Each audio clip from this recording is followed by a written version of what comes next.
මීට වසර 100 ගණනකට පෙර යුරෝපීයන් ඇමරිකානු මහද්වීපයට පය තැබීමට පෙර මධ්‍යම ඇමරිකාවේ ඝන වනාන්තර තුල අතිශය දියුණු ශිෂ්ටාචාරයක් පැවතුණා. ඔවුන් ගණිතයට, තාරකා විද්‍යාවට සහ වාස්තු විද්‍යාවට අති දක්ෂයන් වුණා. ඒ තමයි මායා ශිෂ්ටාචාරය. ඔයාලට 2012 වසර මතකද? මුළු ලෝකයම භීතියට පත් කළ ලෝක අවසානය ඒ පිළිබඳව කතාව කරලියට ආවේ මෙන්න මේ මායා දින දර්ශනය නිසා. නමුත් ඔවුන් ඇත්තටම ලෝක අවසානයක් ගැන අනාවක කීවාද? මෙම දියුණු මිනිසුන් තනු දැවැන්ත නගරය එකවරම පාළුවට ගියයි. ඔවුන්ගේ අද්භූත අනාවකි පිටුපස ඇති සැබෑ විද්‍යාව කුමක්ද? මීළඟට අපි මායා ශිෂ්ටාචාරයේ රන් යුගය හෙවත් සම්භාව්‍ය යුගය යනු ඔවුන්ගේ දියුණුවේ උපරිම අවධියයි. මෙය දල වශයෙන් ක්‍රිස්තු වර්ෂ 250 සිට ක්‍රිස්තු වර්ෂ 900 දක්වා කාලය තුල පැවතුණා. මේ කාලය පිළිබඳව වැදගත් කරුණු කිහිපයක් අපිට කතා කරන්න පුළුවන්. පළවෙනි එක තමයි නගර රාජ්‍යයන්ගේ වර්ධනය. මෙම කාලය තුල ටිකාල්, පලෙන්කේ සහ කෝපාන් වැනි දැවැන්ත නගර රාජ්‍යයන් බිහි වුණා. මේවා හොඳෙක් පුංචි ස්ථාන පමණක් නොව විශාල ආගමික සහ දේශපාලනික මධ්‍යස්ථාන ලෙස ක්‍රියා කළා. දෙවැනි එක තමයි ගෘහ නිර්මාණ ශිල්පය. මායා වැසියන් මේ යුගයේදී අති විශාල පිරමීඩ, මාලිගා සහ නිරීක්ෂණාගාර ඉදි කළා. ඔවුන්ගේ ගොඩනැගිලි අලංකාර කැටයම් වලින් සහ හයිරෝග්ලිෆික් අක්ෂර වලින් සමන්විත වුණා. මොවුන්ගේ කුෂිකර්මය සහ වෙළඳාම පිළිබඳව සලකා බැලීමේදී මිල්ෆා නැමැති වගා ක්‍රමය සහ උසස් මාර්ග පද්ධති හරහා ඔවුන් විශාල ජනගහනයකට අවශ්‍ය ආහාර එනම් බඩඉරඟු, බෝංචි, වට්ටක්කා නිෂ්පාදනය කළා. එමෙන්ම විවිධ නගර අතර ලුණු, කොකෝවා සහ වටිනා ගල් වර්ග වෙළදාම් කිරීමද ඉතා දියුණුව පැවතුණා. මායා ශිෂ්ටාචාරය අනෙකුත් පැරණි ශිෂ්ටාචාරවලට වඩා වෙනස් වුණේ ඔවුන්ගේ උසස් දැනුම නිසායි. ඔවුන් ලෝකයේ මුලින්ම බිඳුව සංකල්පය භාවිතා කළ ජාතීන්ගෙන් එකක්. ඔවුන්ගේ ගණන් කිරීමේ ක්‍රමය අතිශය සංකීර්ණ ගණනය කිරීම සඳහා උපකාරී වුණා.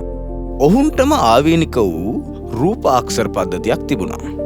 එමගින් ඔවුන් තම ඉතිහාසය සහ තාර්කා විද්‍යාත්මක දත්ත ගල්පුවරවල සටහන් කළා. මෙයින් පෙනී යන්නේ ලේඛන කලාව සම්බන්ධව යම් දැනුමක් මොවුන් අතර තිබී ඇති බවයි. දුරේක්ෂය නොමැති වුවත් ඔවුන් ග්‍රහලෝකවල ගමන් මඟ, සූර්ය සහ චන්ද්‍රග්‍රහණ ඉතා නිවැරදිව ගණනය කළා. ඔවුන්ගේ වසරකට දින 365.242 ඇති බවට කළ ගණනය කිරීම නූතන විද්‍යාවට අතිශය සමීපයි.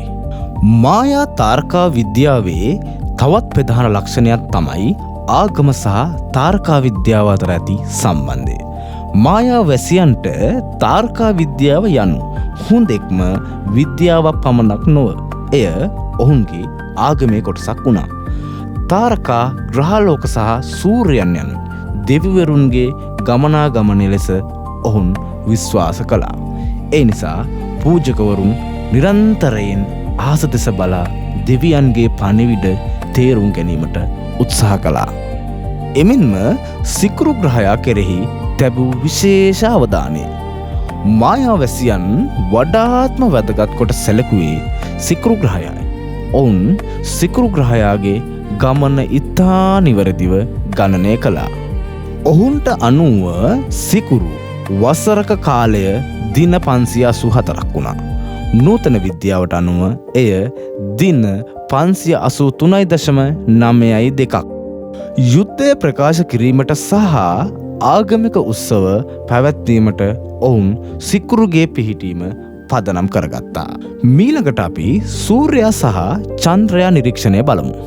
සූර්යාගේ ගමන පදනම් කරගෙන ඔවුන් වසරක කාලය දින 365.2.4 ලෙස ගණනය කර තිබුණා.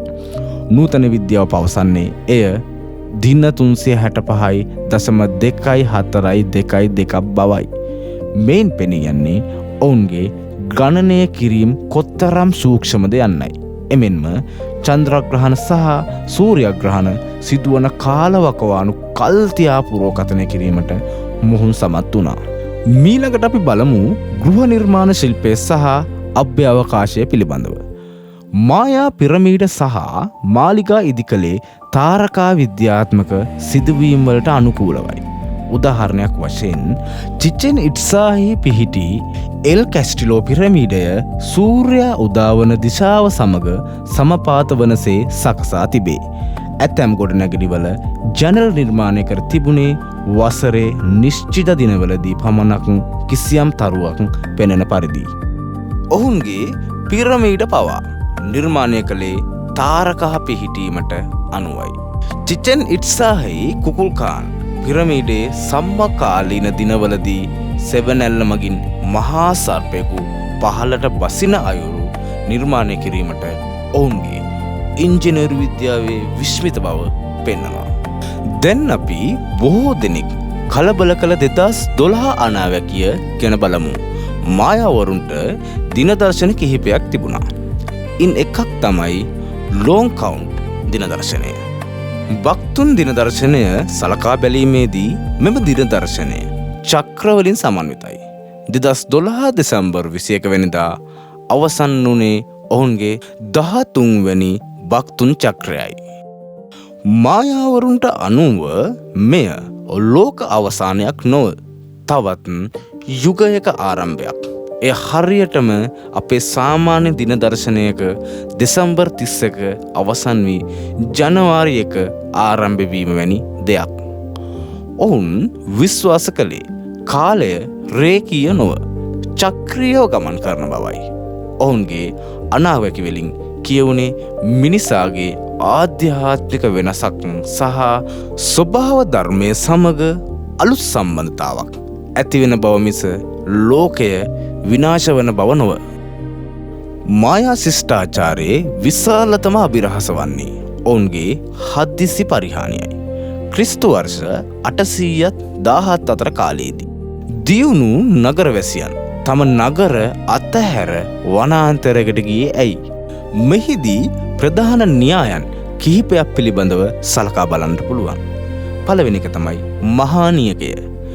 මෑත කාලීන පරීක්ෂණ වලින් හෙළි වී ඇත්තේ වසර 100 ගණනක් පැවති දරුණු නියගයක් නිසා කුෂිකර්ම මාර්ග අඩාලූ බවයි. දෙවෙනි එක පරිසර විනාශය. විශාල පිරමීඩ සහ ගොඩනැගිලි තැනීමට අවශ්‍ය හුණු නිපදවීමට ඔවුන් විශාල වශයෙන් වනාන්තර විනාශ කර තිබෙනවා. මෙය කාලගුණය වෙනස් වීමට බලපෑවා. තුන්වන න්‍යාය තමයි අභ්‍යන්තර යුද්ධය. සම්පත් හිඟවීම සමග නගර රාජ්‍යයන් අතර ඇති වූ දරුණු යුද්ධ නිසා ජනතාව විසිරී ගියා. පසුව 16 වැනි සියවසේදී පැමිණි ස්පාඤ්ඤ ආක්‍රමණිකයන් සහ ඔවුන් රැගෙන රෝග නිසා ඉතිරිව සිටි මායා ජනගහනයද විනාශ වී ගියා. බොහෝ දෙනෙක් සිතන්නේ මායාවරුන් සම්පූර්ණයෙන්ම වද වී ගොස් ඇති බවයි. නමුත් ඒ වැරදි. අදටත් මෙක්සිකෝව, ගෝතමාලාව සහ බෙලිස් යන රටවල මිලියන 6කට අධික මායා වංශිකයන් ජීවත් වෙනවා. ඔවුන් තවමත් තමන්ගේ භාෂාව සහ සංස්කෘතිය රැකගෙන සිටිනවා. මායා ශිෂ්ටාචාරය අපට දෙන ලොකුම පාඩම නම් කොතරම් දියුණුවත් ස්වභාව ධර්මයට එරෙහිව මිනිසාට පැවැත්මක් නොමැති බවයි. ඔවුන්ගේ අනාවැකි අපට පවසන්නේ අපගේ ලෝකයේද අවසානය කරා නොව වෙනසක් කරා ගමන් කරන බවයි. ඔබ සිතන්නේ මායා ශිෂ්ටාචාරයේ විනාශයට ප්‍රධාන හේතුව විය හැක්කේ කුමක්ද? ඔබේ අදහස පහලින් කමෙන්ට් කරන්න. වීඩියෝට ලයික් කර තවත් මෙවැනි අභිරහස් තොරතුරු දැනගැනීමට අපගේ නාලිකාව සබ්ස්ක්‍රයිබ් කරන්න.